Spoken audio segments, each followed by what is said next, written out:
This time on Pain Behind the Fame, the trials and tribulations of a pop princess. The troubled past of the King of Cool. The secret sorrow of a matinee idol. And the testy temper of a gladiator. As an activist and humanitarian, double Oscar winner Susan Sarandon is a past master of empathy and has spent her whole life sharing the pain of others. At the start of a recent charity run in New York to raise money for cancer research, she gave the crowd a poignant reminder of the tragic human cost of the disease. I'm just so thrilled to be here today with all of you, and look at how far back on this beautiful day. In this crowd are men and women and children wearing survivor hats, carrying tribute signs to honor our own battles and those we love and support in their battle, and those that we love that can't be here with us today that we will never forget. She has also aligned herself with the plight of mothers anxiously waiting for the return of their children from the war in Iraq, spending Mother's Day camped outside the White House in protest against the war. Those moms praying as they wait for the phone to ring and they hear the voice of their child serving in Iraq. Let him be the one to tell them that this week the call will not be coming. Neither will the letter, ever. And then let him explain to them why they have made the ultimate sacrifice. Ironically, this empathy has landed Susan in a world of pain herself. Her outspoken views on the war in Iraq, in particular, incited many supporters of the war to making death threats and sending hate mail. And the backlash didn't only affect her. Oh yeah, I had my niece in Virginia was in a play, my little niece, and the teacher came up to my sister and said, if your sister comes in here, we won't let her in. My nephew in New Jersey was in a class, and she didn't know that he was related to me in any way. He has a different last name, and she said, I'd just like to knock her teeth out. And then when he said, well, that's my aunt. I don't think that I ever thought that someone would really kill me, although there were some people said I'd like someone to knock her off on the radio, stuff like that. And I don't think that I thought that I'd really never work again. But, you know, when nobody's saying anything, it's a really scary place to be. Scary or not, all the hoo-ha wasn't enough to stop her from flashing the peace sign and taking a stand at the Academy Awards ceremony.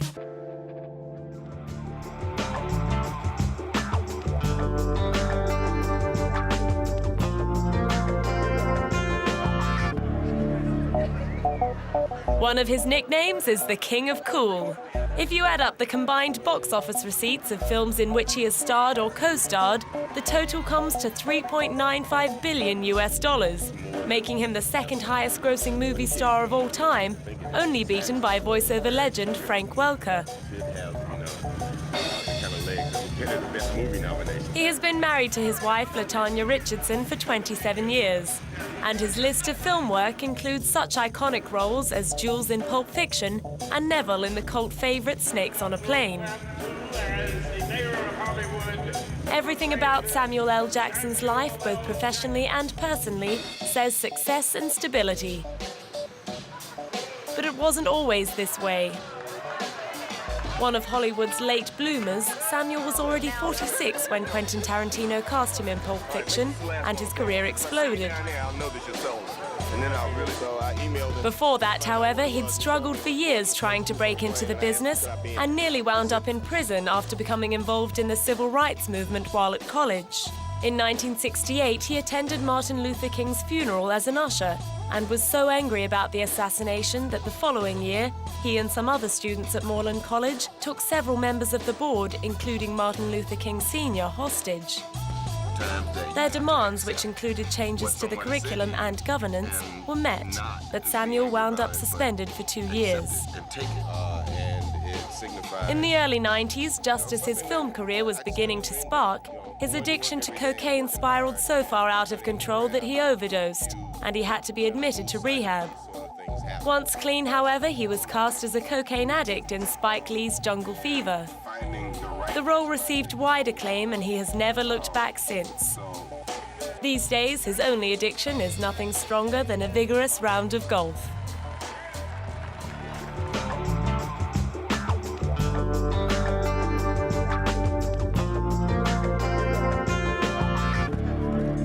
Sean Penn is widely considered to be one of the best film actors of his generation. He won an Academy Award and a Golden Globe for his heart-wrenching work as the bereaved father in Clint Eastwood's Mystic River. His numerous other accolades include 3 further Oscar nominations for his roles in Dead Man Walking, I Am Sam, and Sweet and Lowdown. He has also proven himself to be a gifted filmmaker, with the 4 features he has directed all receiving excellent reviews. He wrote the screenplays for 3 of them, including the latest, Into the Wild, which has seen critics falling over themselves in their quest for superlatives. But Sean's relationship with the media and his public hasn't always been a highway strewn with roses. For a start, there was his 4-year marriage to Madonna in the late 1980s, when the bickering couple became known as the Poison Pens, and the movie they made together in 1986, Shanghai Surprise, was a notable box office flop. Sean was known as much for his fisticuffs off-screen as he was for his bravura performances on-screen. During his marriage to Madonna, he was charged with felony, domestic assault, and pleaded to a misdemeanor. He was also arrested for beating a photographer, and in 1987 spent 32 days in jail for hitting an extra. Following his divorce from the pop superstar in 1989, he began a relationship with Robin Wright. The pair have now been married for 11 years and have 2 children. These days, Sean has greater concerns than punching the paparazzi, like the sudden death of his younger brother Chris from heart disease in 2006. And he saves his anger for political causes, earning both brickbats and bouquets for his outspokenness on issues like US foreign policy or his government's response to Hurricane Katrina. In 2002, he placed a $56,000 open letter in the Washington Post, condemning President Bush for his intentions in Iraq. And in September 2005, his disgust at what he saw as the mishandling of the disaster wrought by Hurricane Katrina caused him to travel to New Orleans and personally take a boat out to help people caught in the floods. His critics saw him as a self-publicist. But stranded men like 73-year-old John Brown just saw him as the man who got him out of his house.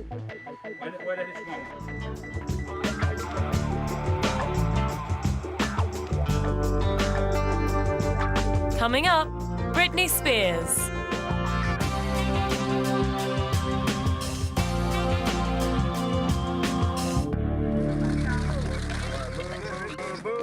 The girl has no peace. She is constantly in the news. She can't do anything. She can't go anywhere without people just hounding her. And this has got to take a terrible toll. Constantly surrounded by packs of snap-happy photographers, pop princess Britney Spears probably gets to spend more quality time with members of the paparazzi than she does with her kids. One of the herd even played White Knight when she got a flat. Come on, let's help him. Let's help him with the jack, guys. Yeah, you guys help him. I'll take pictures. Are you ready?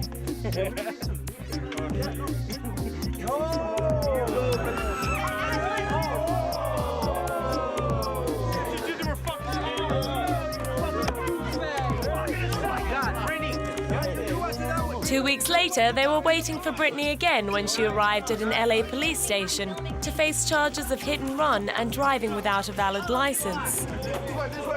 Do you have to be in court on the 25th? No. So you're pretty much done then? Yeah. Okay.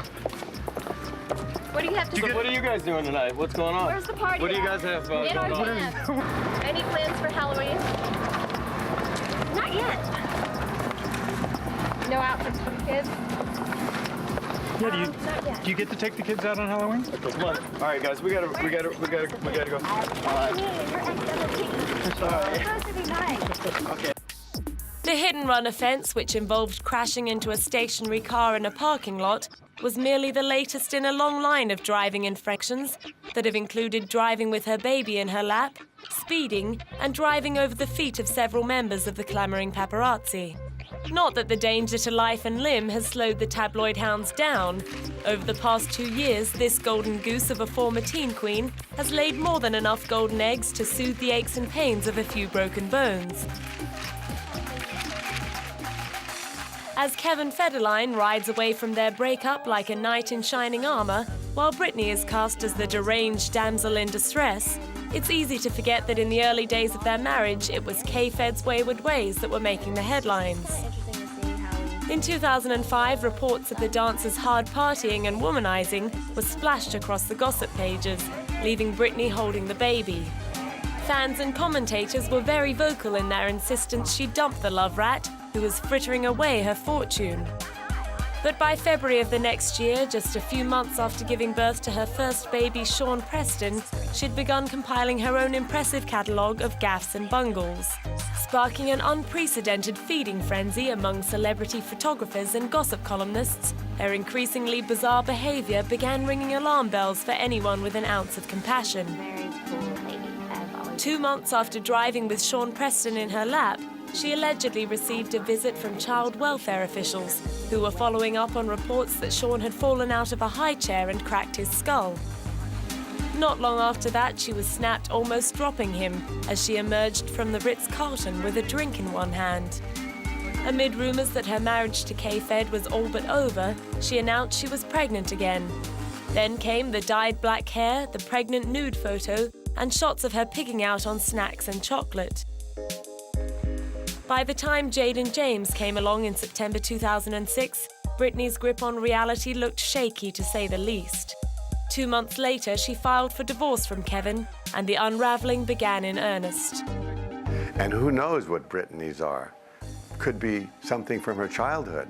Could be some kind of issue that she's currently involved with that she can't stand, and she uses drugs to cope with it.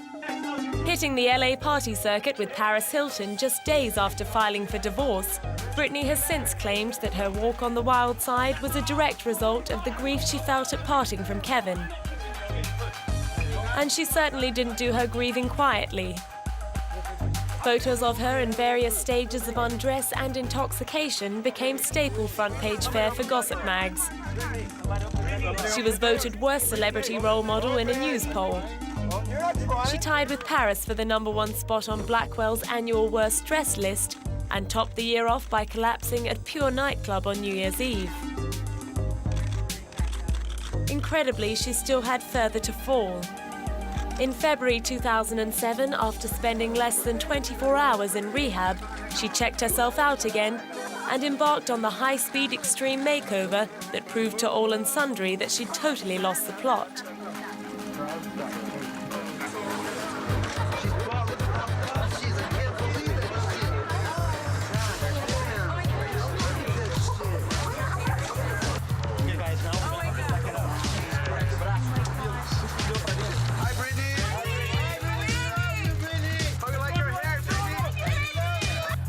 After a California hairdresser refused her request to shave her head, Britney grabbed hold of the clippers herself and performed her own buzz cut before dashing round to the local tattoo parlor for some needlework. As usual, her faithful followers were there to catch it all on camera. Within the week, she was back in rehab. Britney Spears' prognosis, unless she gets the right kind of treatment, is dire. Her situation is most likely going to escalate. You know, she cut off her hair. She got a tattoo. Well, you know, they're forms of mutilation. Some people carry it further and they actually cut themselves. And wherever she's going, if they're treating her for mutilation or alcoholism or addiction, it's totally off the path. They have nothing to do with it. They are merely coping mechanisms. Britney is using them to try and cope with her out-of-control life. It appeared that the only source of control Britney had left came from a bottle. The ironically named In Control was her third fragrance collaboration with cosmetics giant Elizabeth Arden. And at the launch, the wild-eyed girl from Louisiana looked anything but. In Control, my latest fragrance, which I absolutely love, is just out in department stores like Macy's everywhere now. In October 2007, after a year punctuated with visits to rehab, trips to court, accusations of child abuse, random drug tests, and losing custody of her children, the naming of Britney's next release seemed a little more appropriate. Her fifth album, Blackout, debuted at #2 on the Billboard charts, 6 weeks after her disastrous appearance at the 2007 MTV Video Music Awards. Her decision to strut the stage in a bikini and fluff the lines and dance moves while miming to her single Gimme More had commentators suggesting she'd already had enough. And her performance was lambasted in the press. Still, Gimme More went on to become Britney's most successful single since her debut hit Baby One More Time. Blackout has also been well received by the press. It shows a lot of growth in her as a performer. Definitely she is hands-on in the process, very involved with the songs and how they turn out, because it's her magic that turns these songs into what they are. And with Kevin agreeing to a slight increase in her access to the kids, it seemed as though things were looking up for Britney, until she failed to turn up to a scheduled deposition with Kevin's attorneys to hash out the details on child custody and spousal support. And in January 2008, custody wrangling continued when Britney reportedly refused to turn over her sons to K-Fed's bodyguard at the prearranged time.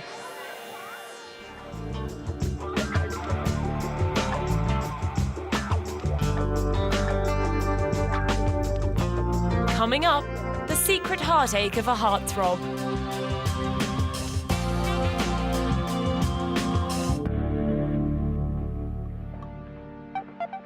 Would James Whale's landmark 1931 movie Frankenstein have been the success it was if the monster had been played by an English actor called William Pratt? Probably. It was a horror movie that shattered conventions and set a whole new benchmark for the genre. But the fact that William Pratt was by then known as Boris Karloff only added to its sense of mystery and dread. Boris was the youngest of 9 children born to the Pratt family, but sadly was orphaned early on and was subsequently raised by his older siblings. Well educated, he was being groomed to be a diplomat, but instead emigrated to Canada in 1909, intent on becoming an actor. He was certain that his family would disapprove and changed his name to protect them. He then appeared in 80 films and subsidized his income with manual labor jobs until he finally became a star as Frankenstein's monster. He was 44 when the film was released and played the part twice more in The Bride of Frankenstein and The Son of Frankenstein.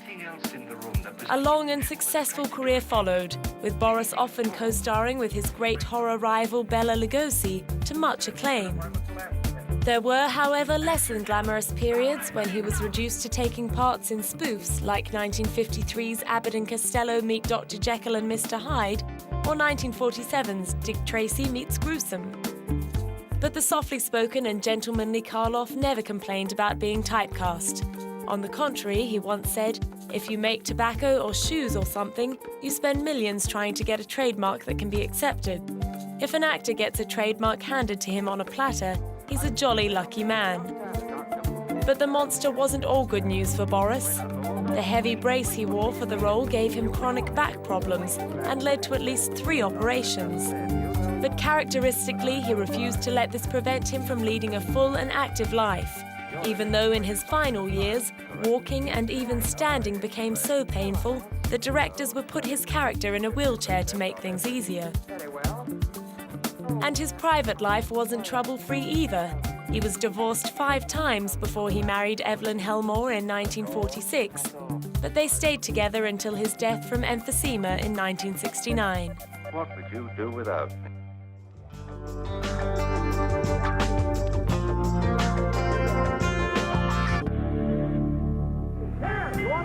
When the great lyricists Adolph Green and Betty Comden referred to Mrs. Johnson's blonde boy Van in the 1949 movie musical On the Town, they were simply highlighting the extent of Van Johnson's popularity at the time. His pin-up status amongst the Bobby Soxers of the 1940s was so widespread, the red-haired, freckle-faced Van even acquired the nickname the Voiceless Sinatra. And by 1945, he was one of the top 10 box office attractions, playing a succession of good-humoured, handsome boy-next-door types in films like Two Girls and a Sailor and Easy to Wed. He later went on to co-star in romances like The Last Time I Saw Paris with Elizabeth Taylor and Brigadoon with Gene Kelly and Sid Charisse, before moving into television in a career that lasted over 50 years. But off-screen it was a different story. Van's career and very life were threatened by a terrible car crash in 1942, which left him with heavy scarring and a metal plate in his forehead. His injuries kept him out of World War II and nearly cost him his role in one of his best films, A Guy Named Joe. But co-stars Spencer Tracy and Irene Dunne insisted to MGM that they would rather wait for him to recover than recast. Van was forever grateful to them. While recovering, he stayed with his friend Keenan Wynn and subsequently married Wynn's ex-wife Eve in 1947, on the same day that her divorce from Wynn was finalized. This caused a minor controversy, with people believing that Van had broken up his best friend's marriage. In truth, the match was engineered by MGM studio head Louis B. Mayer in an attempt to squash speculation that Van was gay, in much the same way as Universal Studios arranged Rock Hudson's wedding to Secretary Phyllis Gates. Unsurprisingly, Van's marriage was not a happy one, although it did produce one daughter, Skylar, who was born in 1948. The couple divorced 20 years later. Today, now in his 90s, Van is living out a quiet retirement in New York. Eve died in 2004, and Skylar gave an interview to the Globe tabloid newspaper, claiming that her father had been cold and disinterested for most of her life, and is indeed homosexual. She and her father are currently estranged. That was a long time ago. See you later.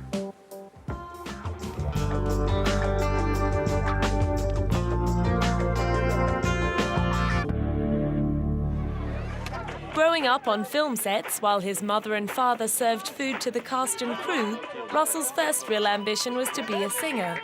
Performing under the name of Russ LaRock, he recorded a song in the 1980s entitled I Want to Be Like Marlon Brando.